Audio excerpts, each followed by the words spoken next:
Hello दोस्तों, welcome back to my channel. तो दोस्तों कैसे हैं आप सभी लोग? हम उम्मीद करते हैं कि आप सब बहुत ही अच्छे होंगे, मस्त होंगे, स्वस्थ होंगे और अपने और अपनी पढ़ाई का ख्याल काफ़ी ज़्यादा अच्छे से रख रहे होंगे। दोस्तों आज का जो वीडियो है मैं छोटा-सा वीडियो है और जो कि तैयारी के बारे में है। क्या है ना एक्चुअली नवंबर दिसंबर का जो टाइमिंग होता है ना ये बहुत ही ज़्यादा मतलब कि बच्चों को कहीं न कहीं मन भटका देता है। ये ठंड का स्टार्टिंग स्टेज होता है और पर्व त्योहार हम लोग मनाए हुए होते हैं, सब छुट्टियों में गए होते हैं और वापस आते हैं तो कुछ दिनों तक थोड़ा-सा डिसअपॉइंटेड रहता है, लगता है कि वो पढ़ाई पीछे छूट गई है। कभी-कभी तो ऐसा फीलिंग में आता है कि हम इस पढ़ाई की रेस में है भी कि नहीं, एग्ज़ाम की रेस में है भी कि नहीं, क्योंकि आता है दोस्त थोड़ा-सा। तो दोस्तों ऐसी बात नहीं है, अगर आपने कुछ सपना देखा है तो उसको पूरा करने की ताकत आप में बिल्कुल है। तो चलिए दोस्तों, पूरी मेहनत और पूरी तैयारी के साथ आप एकदम इस एग्ज़ाम की तैयारी में जुट जाइए। अब यूपीएससी का एग्ज़ाम कितने तारीख को है? 2025 का जो हमारा यूपीएससी का एग्ज़ाम है, 2025 का हमारा यूपीएससी का एग्ज़ाम 6 मई को है, ओके? 26 मई को है, सॉरी गलती बोल दी है दोस्तों, एक्चुअली रात हो रहा है इस वजह से। तो 26 मई को हमारा एग्ज़ाम है और हमारे पास टाइम कितना है? आज की डेट क्या है? तो आज की डेट 20 दिसंबर है। ओके, 20 दिसंबर है आज की डेट और अब हमारे पास बचा है सिर्फ जनवरी, फरवरी, मार्च, अप्रैल और उसके बाद बच गया है मई। मई को भी जोड़ ही लीजिए क्योंकि मई ही तो सबसे ज़्यादा मतलब उस समय एग्ज़ाम का प्रेशर भी इतना ज़्यादा रहेगा। तो अभी 20 दिसंबर है, इधर पे 10 दिन है, बाकी के इधर पे 5 महीने है, मतलब कुल मिला के आप 5 महीने रख लीजिए कि अभी से हमारे एग्ज़ाम में 5 महीने हैं। दोस्तों अगर आप पहले भी एग्ज़ाम दे चुके हैं तब तो आप फिर आपको पता ही होगा क्या करना है।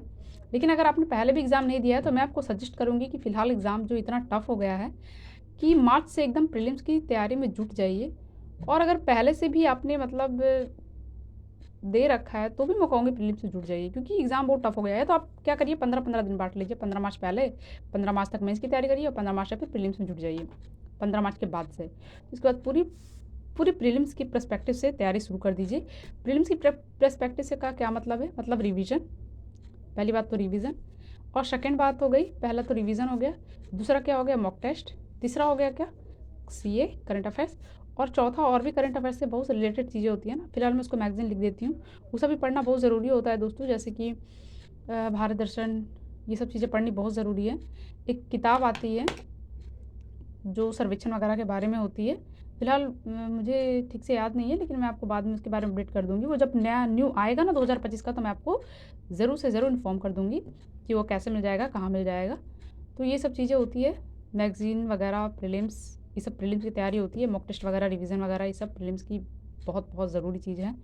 और एक और बात भी होती है सीसेट, जो कि बहुत इंपॉर्टेंट है। सीसेट को सब बहुत हल्के में ले लेते हैं, बट ऐसा लेना नहीं है। आजकल सीसेट इतना टफ हो गया है कि उसमें 70 नंबर लाना भी बहुत मुश्किल है। बहुत का मतलब है कि बहुत ज़्यादा मुश्किल है। तो इन सब चीज़ों को बिल्कुल छोड़ना नहीं है। तो 15 मार्च के बाद से एकदम स्टार्ट कर देना है, या तो पहले दे चुके हैं तो भी, और अगर फर्स्ट स्टूडेंट है तब तो मार्च के स्टार्टिंग से ही शुरू कर दीजिए। यानी यहाँ से तो प्रीलिम्स स्टार्ट कर देंगे हम लोग। यानी अब हमारे पास टाइम कितना बचा है? तो हमारे पास टाइम सिर्फ जनवरी फरवरी बचा है। और इसे अगर हमने बर्बाद कर दिया ये सोच करके भी बहुत ठंड है, पढ़ने का दिल नहीं कर रहा है, मन नहीं कर रहा है, इतनी ठंड है, कैसे ये हो, कैसे वो हो, तो दोस्तों ठंड तो किसी तरह हमारा निकल जाएगा। वो अच्छे में गुजरे चाहे जैसे भी गुजरे, उसको तो गुजर ही जाना है, लेकिन हमारा एग्ज़ाम के हिसाब से बहुत नुकसान हो जाएगा। तो दोस्तों अपने जोश को, जुनून को फिर से एकाग्र करिए, एकचित करिए उनको, अपने मन को फिर से कंट्रोल करिए, अपने माइंड को फिर से कंट्रोल करिए और इस एग्ज़ाम की प्रिपरेशन में पूरी तरह जुट जाइए। जो त्योहारों में आपका मन इधर-उधर भटक सा गया था, अब उसको थोड़ा-सा जोड़ लें। और अगर इस एग्ज़ाम को निकालना है 2025 में तो एकदम सिरे से अच्छे से जुट जाइए। अभी भी बहुत समय है, 5 महीने में बहुत टाइम होता है दोस्तों। मैं आपको बताऊँ, मैं तो सिर्फ़ मैंने ना 22-25 दिन सिर्फ़ पढ़ाई की थी। ओनली 22-25 दिन ही मैंने पढ़ा और मतलब एक एग्ज़ाम को दिया जो काफ़ी टफ़ एग्ज़ाम थी। आफ्टर ऑल वो अथी का एग्ज़ाम था, क्या बोलते हैं वो, ग्रुप बी होता है ना, ग्रुप बी का एग्ज़ाम दिया था। सिर्फ 22 दिन ही पढ़ पाई थी मैं, ज़्यादा पढ़ी नहीं। मैं घर से ही आई थी 15 तारीख के लमसम, 15 नवंबर को आई थी और एग्ज़ाम भी इतना जल्दी में था और मैंने वो एग्ज़ाम दे दिया।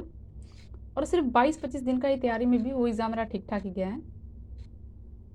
22-25 दिन भी नहीं दोस्तों, 22 दिन भी, 20-22 दिन की तैयारी में ही मेरा एग्ज़ाम ठीक ठाक ही गया है। देखिए आगे क्या होता है। तो पूरी मेहनत के साथ तैयारी करिए, इतना दिन में बहुत मायने रखता है। 2 महीने कम नहीं है, बहुत होते हैं। तो इतना तक आपको क्या करना है, इतना तक आपको मतलब मेंस की तैयारी में ही लगे रहना है। तो इस तरह नहीं कि मेंस में आज पॉलिटी पढ़ लिया, समझ लो बहुत सारे बच्चे ऐसे भी होता है ना, पहले पॉलिटी पढ़ लिया, कभी जियो पढ़ लिया, कभी लगा कि भाई आज ये सब्जेक्ट अच्छा नहीं है तो कभी हिस्ट्री उठा लिया। इस तरह से मत पढ़िए, इस तरह से पढ़ने कोई काम नहीं आता है। क्योंकि आपने हो सकता है पढ़ भी लिया हो लेकिन मेक श्योर कि आप उसका नोट्स नहीं बना पाए होंगे और आपका दिल नहीं लगा तो आपको कुछ याद भी नहीं रहा होगा। और दोस्तों, आप कितना भी पढ़ लीजिए, कोई भी चीज़ आपको कितनी भी अच्छी तरीके से समझ में आ जाए, 48 घंटे में वो दिमाग से 80% तक जा चुकी होती है, 20% ही रहती है। तो वो रिवीजन करना बहुत ज़रूरी होता है। तो इस तरह से मत पढ़िए, बिल्कुल प्रॉपर नोट्स बनाइए कि हाँ, मुझे जीएस पेपर 1 खत्म करना है। जीएस पेपर में वन में क्या क्या आता है। तो जीएस पेपर 1 में जैसा कि आप लोग जानते हैं कि हिस्ट्री होता है। हिस्ट्री में भी 4 पार्ट होते हैं, जैसे कि एंशिएंट होता है, फिर एंशिएंट के बाद मॉडर्न होता है, मॉडर्न के बाद मिडाइवल होता है।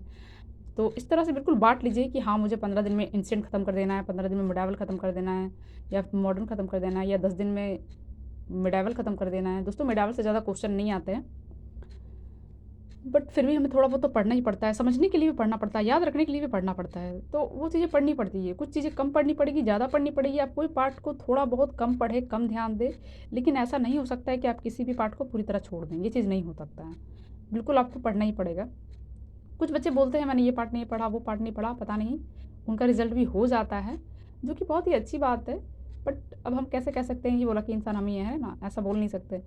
तो मेक श्योर आप सोचिए कि नहीं, मुझे पूरा सिलेबस कवर करना है।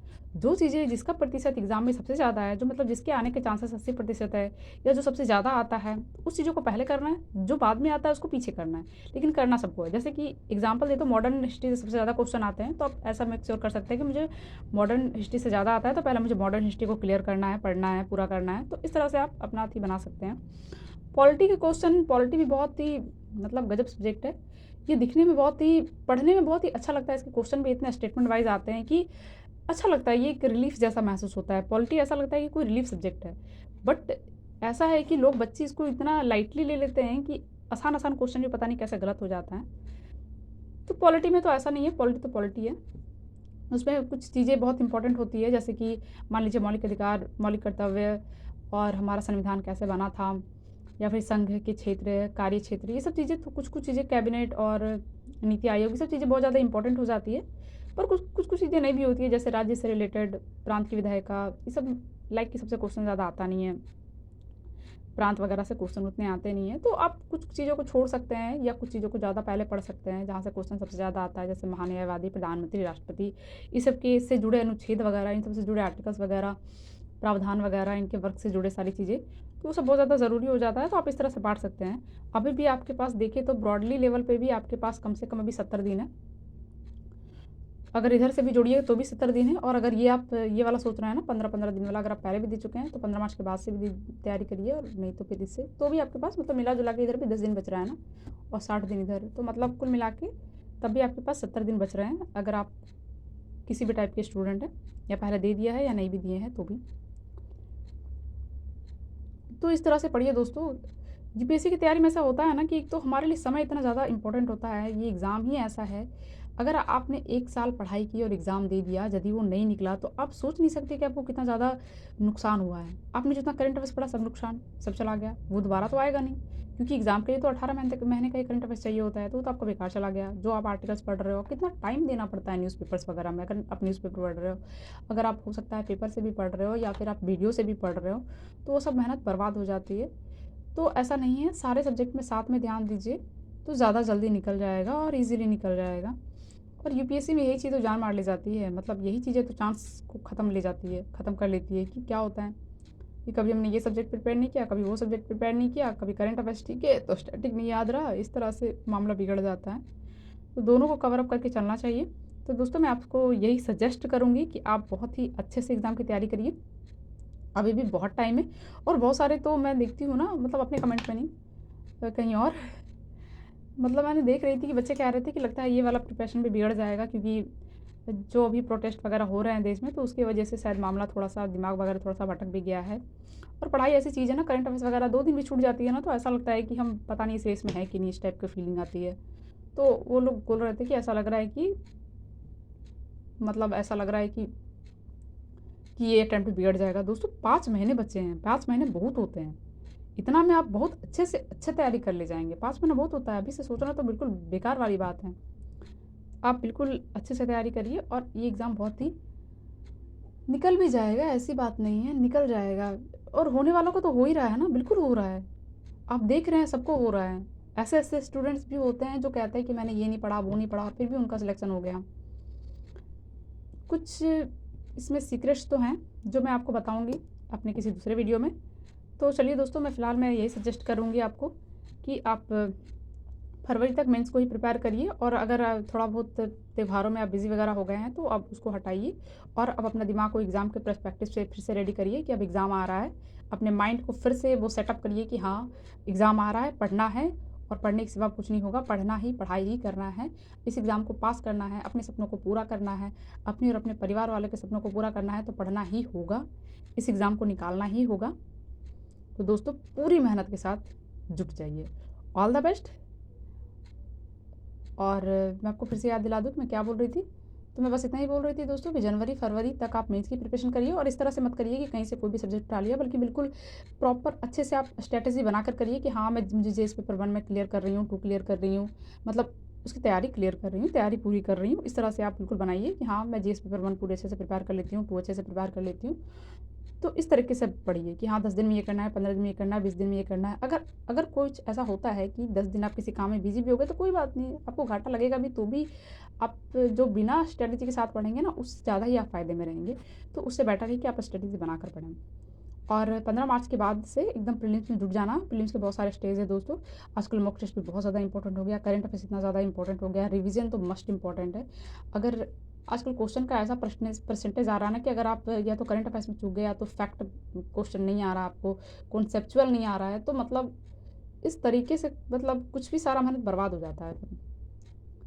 2024 का यूपीएससी का पेपर देखिए, कितनी इजी क्वेश्चन थे, लेकिन उसको शब्दों के साथ इतनी हेरा फेरी करके उसको इतना मुश्किल बना दिया गया था कि उसका भाषा समझना ही जटिल था। क्वेश्चन बहुत ही कॉन्सेप्ट से ही थे, लेकिन भाषाएँ बहुत उसकी इतनी टेढ़ी थी कि वो समझ नहीं आ रही थी तुरंत भर में, जल्दी से समझ नहीं आती थी।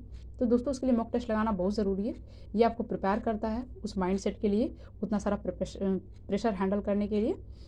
तो दोस्तों, सभी स्टेजेस को बहुत ही अच्छे से ध्यान देकर पार करने की कोशिश करिए, क्योंकि ये स्टेजेस ही हमें इस एग्ज़ाम के लिए प्रिपेयर करते हैं, मेंटली भी और नॉलेज के हिसाब से भी। चलिए दोस्तों, तो आज के लिए बस इतना ही। Thank you. तब तक अपना और अपने माता पिता का, अपनी पढ़ाई का पूरा ख्याल रखें। और अगर आपकी कोई क्वेरी हो या कुछ आप कहना चाहते हो या किसी पर कुछ क्वेश्चन हो तो प्लीज़ मुझे कमेंट करके ज़रूर बताएं। Thank you. और मेरे चैनल को लाइक सब्सक्राइब जरूर कर दे दोस्तों, एंड बेल आइकन को कर दे प्रेस, जिससे कि आपको मेरी वीडियो की नोटिफिकेशन मिल सके सबसे पहले। Thank you.